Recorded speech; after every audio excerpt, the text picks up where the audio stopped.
Welcome to the Victory Garden. I'm Michael Weishan. What is an ornamental?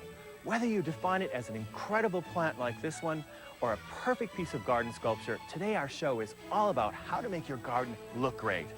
First up, I'm going to bring you to a garden on a single half acre that defines the term ornamental. And then Kip and I are going to show you how to make that perfect garden focal point in a container. I'm Sissy Biggers, and today we'll show you how to repair those broken terracotta pots. And finally, we're off to Milwaukee, Wisconsin, my hometown, to see a garden store filled with fantastic ornaments. All that and more coming up just ahead on the Victory Garden.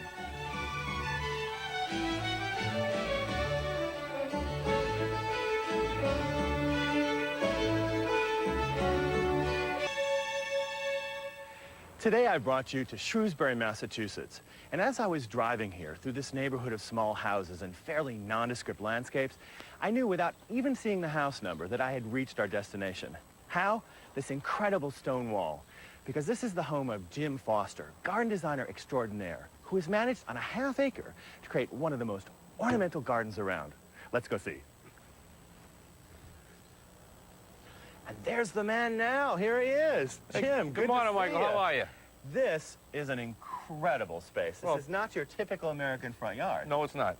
Tell me a little bit about what we're looking at. We're looking at a canna here. This is a new variety of Australia that came into the market last year.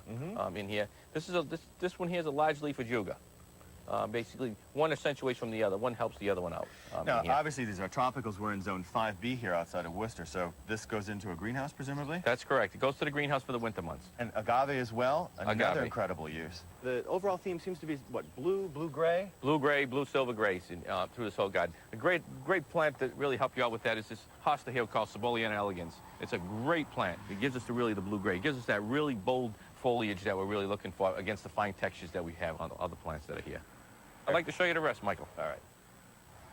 Holy smokes. Now, this brings new meaning to the term curtain wall. This is what, weeping Norway spruce? This is our living fence we wanted to create here. It's amazing. I don't think I've never seen anything like this except in maybe Victorian picture books. How did you get this to do this? Basically, we've taken this here. We had to take some weeping spruce and make some horizontal training wire that we have here. Wow. Now, this is the sculpture garden. This is our sculpture garden. Now, what's the theme here? Mostly white and a lot of blue whites again? in this garden here.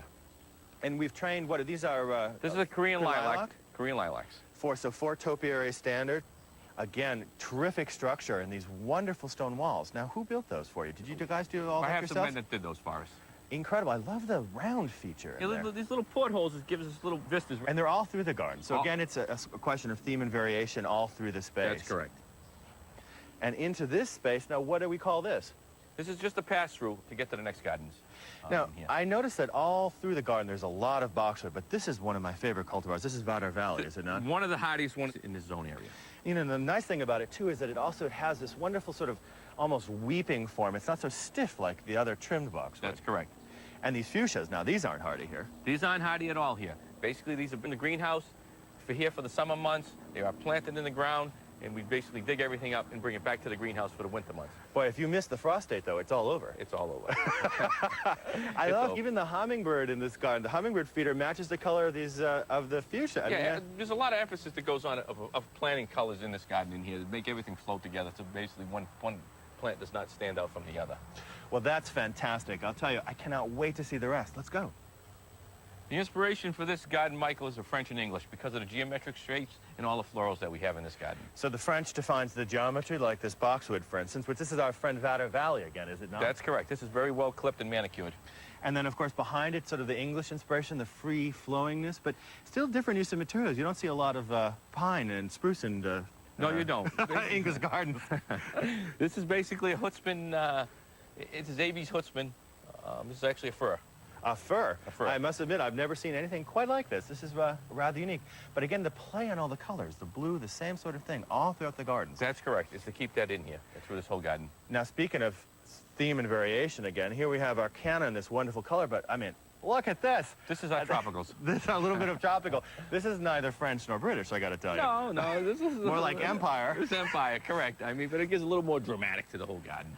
Now, this is amazing. A little coleus and... Little coleus, some plectris, some variegated plectris, new variety of New Guinean patience. This is a variegation variety. a pink flower. And picked up here admirably by, what is this? This is some type of apple, crab apple. This is a maypole crab apple. It's a really slender grower in here. Basically, when it's in flower, it's a whole tube of flowers through the whole entire plant in here. And of course, the apples themselves are burgundy and picks up the whole color theme. Right, a nice edible little apple. Yeah, and a lot of people don't realize crab apples make great preserves and all sorts of other stuff. They're wonderful. Now, here, this is a plant I love. You never get to see anywhere. This is the golden yew. That's right. A nice chartreuse foliage on here. And nice striations in the needle part of it. Absolutely, in combination with this boxwood. And obviously, here's the greenhouse, too, that keeps all your happy plants going during the winter. During the winter months. What's next? I hear fountains. This is our fountain garden. All right, here we go. Another spectacular garden room. This is amazing. This is our fountain garden, Michael, that we created. I love this. I love the way these urns sort of levitate up from this yew base. And then what's going on? Here we have the agave that we had out in front again, a great variation in theme repetition. And what is this other material? This is ground ivy. This is variegated ground ivy, and we got Plectris prostrata in here, basically the grays again. Yeah, it depicts up beautifully the color of the agave. Look at this. Now, obviously you built this. There was nothing like this here. This is a gunite fountain in here. Basically, it's 4 feet deep through the whole area. The coping that you see in the middle sort of gives you the idea of it's floating in the water. Exactly. Basically, there is a separation between. Now, you have fish. I see a little fish action going on here. Almost 200 fish in this pond. 200 fish? In this pond. And then what do we have going on around the boundary here? This is what, kind of dwarf Hinoki size? This is called LEB. I've never seen anything quite that little. It's just absolutely tiny. Now, as we're moving on down through the line, I see, you know, again, this wonderful French geometry in the space, you know, leading up here on this axis towards the house. Just, this is a bluestone pieces. I love that. This is actually a byproduct of bluestone patios. What you do to cut work, you basically save the byproduct of it. What, so this is a veneer then? This is a veneer. And the center part is basically loaded with is all cement. And this is a veneer on the face of the cement. Oh, that's a great cost-saving piece because you have all these things left over whenever you do all that work. Why not put them to use? That's correct. And most of your contractors will just discard all this material. This is an incredible piece. Where did this come from? This basically came out of a bridge out of Worcester, one of the old railroad bridges when they were doing some demolition work. Yeah. Basically weighs about 9 tons. And how did you get it in here? We brought it in with a crane. Much to the terror of your neighbors, I suppose, as you drop this thing on their house. That's correct. This is absolutely amazing. Now, Jim, as a professional designer, so how would you sort of summarize this? What are the important lessons here? First of all, if you're anybody that's going to design a garden, design the architectural elements first, and then basically work on plant materials. But do your homework on plant materials when you do that first in there, because it's very important to choose the right plant for the right area. Especially, you know, you have all sorts of things going on here, growing zones, sun and shade conditions, so do your homework as a gardener. That's right. Sort of the lesson. That's right. Because of all the climate conditions that we have here, we created all these climate conditions. Study your climate areas first before you just go out and choose plant materials. You save a lot of money in the end, right? Well, we do. Sir, you are really a plant genius. It has been such a pleasure to see this garden. Michael, Thank it's you so been much. great for you coming to see my garden today. Oh, fantastic. Thank you, sir.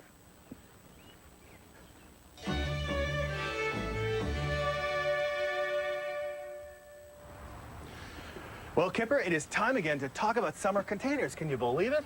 I can believe it, and we're not just going to talk about it. I've actually done something already. I've assembled this one. Well, I've done something, too, because I helped you carry this thing here. You did. But we have this fuchsia here. It looks like it's going to be some kind of a pink. I'm not worried because every possible fuchsia color, you know, will go with the colors I've chosen here. And then this really wild coleus called Pink Chaos. Yep, and oddly enough, it's almost the exact color of the bloom on this New Guinea impatiens, which is called Infinity Blushing Lilac.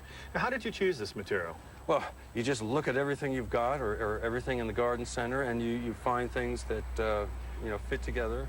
So it's like putting together clothes. You're kind of combining, making combinations of things that go together. Mix and match. I've even put a little Terrenia in here, which has yet to flower, but this will be a blue, and I think that will work out. And spill over the side. It also will pick up some of that sort of gray, steely Well, bluish. that's the thing. This dull gray container, I thought called for some hot pink or something to liven it up. They'll go right on top of a deck or patio. Now, of course, all of these plants are appropriate for shade to partial shade. And we have other sun stuff I've to got assemble in the parterre. a whole bunch more. Okay, over let in us the go. sun. So here we are in our newly planted parterre, and we are about to investigate all the selections for sun. Now, these are presumably some of the things that came back from our shopping expedition. Yes, now it's nice to have a large selection to work with so you can really compare and contrast. Of course, most people probably should do this at the garden center. Exactly. So you don't take home a lot of plants So you don't need. You don't know what you're going to do.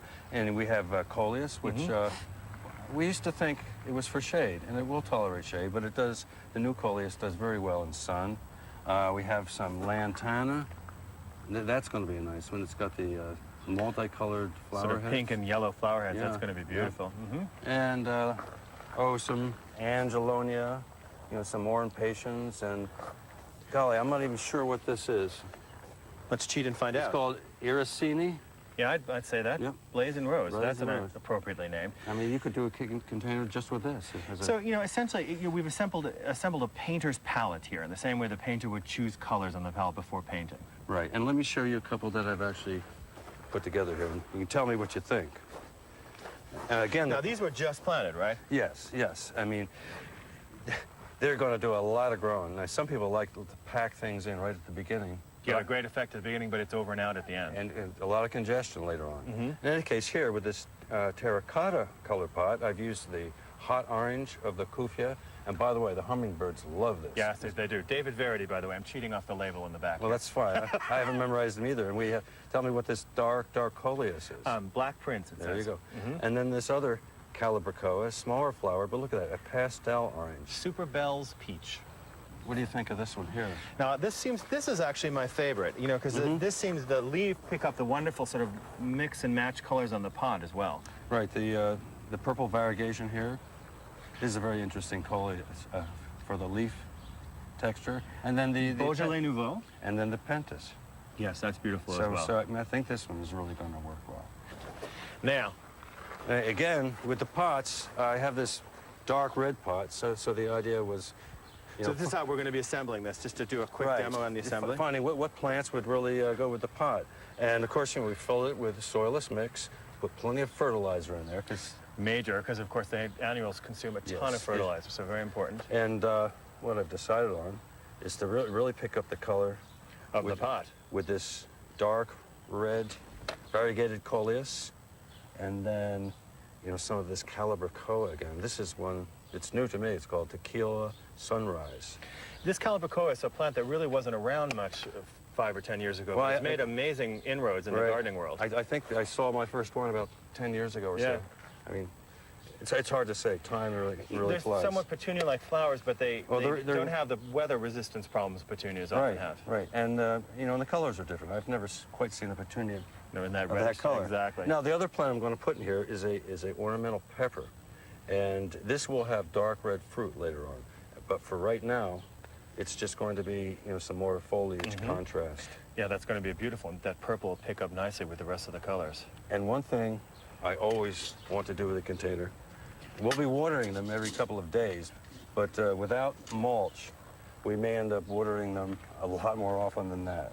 And this will, first of all, it'll help conserve moisture, and when it rains, the mix won't splash all over the plants. Exactly. And it also makes the thing look just much nicer Right. and much more finished off.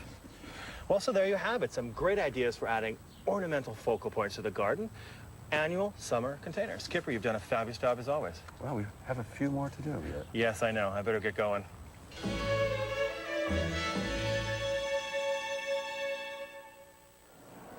Time to cook? Actually, it's a time to learn. Here at the New England Flower Show, where there's so many great ideas, from everything from water features, colorful floral combinations, and horticultural specimens in every shape and form. And they offer demonstrations from experts like our guest today, Sarah Begg, who's going to show us how to repair these expensive terracotta containers, but you just can't bear to throw them out. Sarah, terracotta pots have gotten expensive. I know that from firsthand experience, but when it's this damaged, is it really worth saving? Absolutely. For myself, I do a lot of traveling and travel all around the world and tend to always pick up pots because I love collecting them. If you've schlepped them across, you know, continents. If you've got terracotta on the overhead, Yeah. you better be able to repair it. Absolutely. All right, you're using an adhesive method here. Yeah, I like to use this sub-flooring adhesive, which is sort of a nice terracotta color. It is, actually. And after you've cleaned off the the chip, The dust and you want to chip. put on a bead that runs all the way down on both sides. So you want to give a pretty good, you want to get good coverage. And it's got a great consistency right away. It's not Yeah. going to do a lot of dripping. No, it's not going to drip a lot, but you want to really get a lot on there. And this is actually a nice crack to work with. So it's fortunate it broke this And way. are you going to just wedge it in, or are you going to do this side We're as well? going to do both sides, Okay. sort of like just to get a really good bond. And it's okay when we put it together if some of the adhesive beads, especially in the interior. Absolutely, You're you're not right. going to see that. Yeah, you want, and actually it's better to have extra beading just to give it that strength. So we're just going to wedge this in and fit it in as it was in there. Okay. And we're going to get a lot of, you can see a lot of the beading inside, but that's exactly what we want. I'm going to just put to one give, of these gloves on. It's a great Do you idea. want me to help That'd be awesome. take a little bit off Yeah. here? And I'm actually going to take just a damp cloth and try You know, to. that fracture's not so unsightly. It's kind of got a neat distressed look, and also you've got a wet cloth, so that's better. Yeah, I think that's better. But also, you can use mossing techniques Yeah. that you, by the way, you can find on our website. We've got a great one using, I think it's buttermilk and beer. Yeah, and you can throw yogurt in there, and even a little live moss will And help to kick it that'll off. cover it. But you like the adhesive because it really is strong, right? Absolutely, it's nice and strong and good for big containers. So you can go right back and plant it up, right? Yeah, you want to let this cure for probably 4 days, I think, 4 or 5 days, just to Okay. make sure it's really solid. And if you have a bigger crack, you can use twine to just tie it to make sure it stays. And Sarah, your second technique you call sort of an English staple. Yeah, it's sort of from old English garden estates when there were lots of gardeners and they had a little bit more time than the rest of us really do. But it's a nice way to do it because it gets a nice verdigris once it finally Oh, sort of course, when the copper oxidizes. Yeah, and it gives it a bit more, I don't know, a bit more charm. All right, now that involves the drill that you've got Absolutely. set up here. Yep. Oh, we should point out, we did a little practice run with this High tougher, quality, high quality. very strong, frost-free pot, and it took a while to drill through. And we had a little this destruction is- on yeah. the way. So So we ended up- it's ideal, this technique, for the softer, if you have a softer terracotta pot, which is your garden you're still- center variety. yeah, which you might be still attached to. And I've done a couple staples here, but I'm going to drill. It's nice to mark across from each I other. see, So yeah. I've got the holes on this side. I'm going to do a couple holes. I'm going to just drill this Okay. hole here. Drill away. So what I do is I take a length of copper wire. I think it's about 8 gauge copper wire. You can get it, at hardware stores and stuff like that. And you just wind it through, sort of like it looks like a staple from the outside. And you want to do about 4 per piece, just to give it good stability. And then you can press down like that just to make it lay flat. Mm-hmm. And then you set the pot like that. And if you can just pass me my needle nose pliers, There you go. which are also great for cutting the wire. You just take them like that, and you just Ah, that's what you're using to twist it and yeah, secure it. yeah, and you just keep twisting. What's neat about this particular one is you're combining the copper staples with the adhesive technique. You've got one of them that's also And I like to glued just there. clip the edge there. Got it? There we Yeah. go. And then it's nice Perfect. just a So look, you've got the adhesive here, you've Yeah. got the staples here, and it has a whole quality to it. But this is not that strong. It still has the fissures and the cracks in it. So Right. what kind of planting in here, Sarah? well, I would use it outdoors where you're not going to worry about the soil coming out and getting all over your rug or your floor. So maybe as a cash po for a little Yeah, you could planter? use it as a cash bow if you got, a little azalea or something as a gift. You could just drop it in there, and then you still have this sort of nice terracotta look instead of the plastic pot that you'd get the plant from the garden center from. Well, you have taught us that it's okay to get really attached to our terracotta. That's right. Because as a container gardener myself, I totally understand that. Yeah, it's a great thing to hold on to them. Well, you always have great ideas. I'm so glad you're here, and Thanks enjoy for the having rest me. of the show here. I will.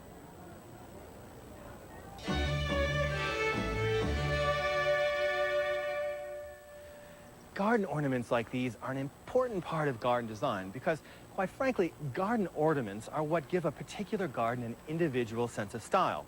Now, generally people fall into very traditional patterns. They'll put out a sundial or they'll use a piece of sculpture like this one.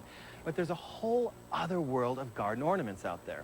And today I brought you here to the garden room in Shorewood, Wisconsin. Now, we're going to take a look at a whole range of different objects that can be used as decorative elements in the garden. The first one is right here at my feet. Isn't this fantastic? Now, this is a piece of architectural fragmenta, literally a piece of an old building here in Milwaukee. Now, years ago, these things were thrown away, but now they've become quite valuable. And you can see why, because putting something like this in your garden gives it an instant sense of age, almost like a miniature Roman ruin. Here's our green man staring out at us here. Now, speaking of instant sense of age, look at this. Now, this is a piece of traditional English lead. Now, English lead has two characteristics about it. Well, three, really. One is that it's absolutely gorgeous. The second is that it weighs a ton. And the third is that it's quite expensive. The nice thing about it, though, you buy it once and you have it for life. And nothing looks better in these pots than annuals and perennials. I mean, it's just a fabulous way to display plants.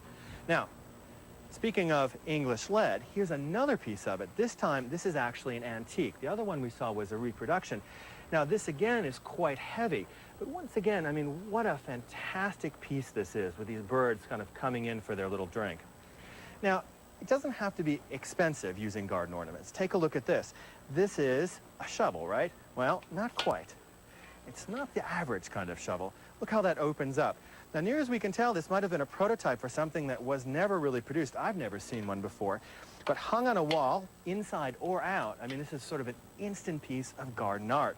Now, there's a couple other things I want to show you. Let's take a look over here.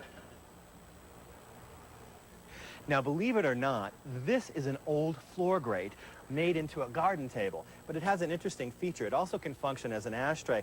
You take it over someplace, everyone's been smoking away, put it over the garbage can, whoop, and out go the ashes. They've left the old air modifiers there on the bottom. That's a fantastic piece. Now, speaking of really fun and funky, take a look at this. This is another really cool piece. Now, this is an old sprinkler.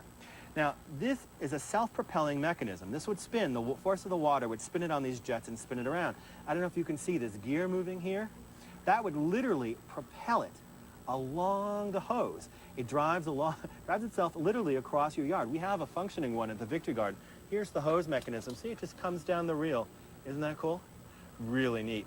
Now, once again, this piece really is literally not only an antique, but a little piece of whimsy, a piece of garden art right in your garden. Now, over here, this is another material. We talked earlier about the lead. Now, this is cast iron. Now, these are modern reproductions. The old ones are getting fairly hard to find, but they've remade them in classic forms. It's a lot lighter than lead and a lot less costly as well. This one is another one of my particular favorites with a lion head, a really fantastic pot. Now, not all iron is cast. Some of it is wrought.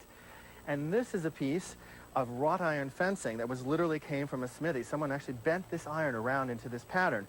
You could use it hung, you could use it actually in the garden as a fence, or even a trellis.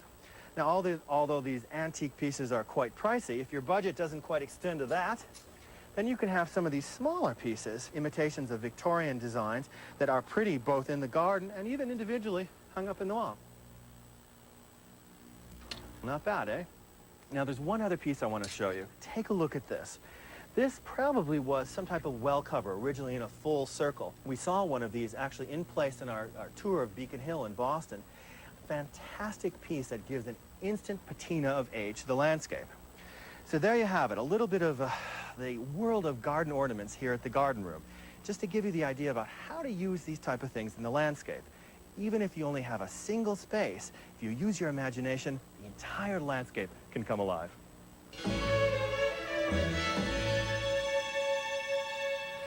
Well, everybody, that's all the time we have for this week. But next time on the Victory Garden, a very special program. We are off to the Emerald Isle. From bucolic countrysides to fantastic gardens, we'll have it all. From Ireland, then, I'm Michael Weishan, hoping to see you back here next week on the Victory Garden.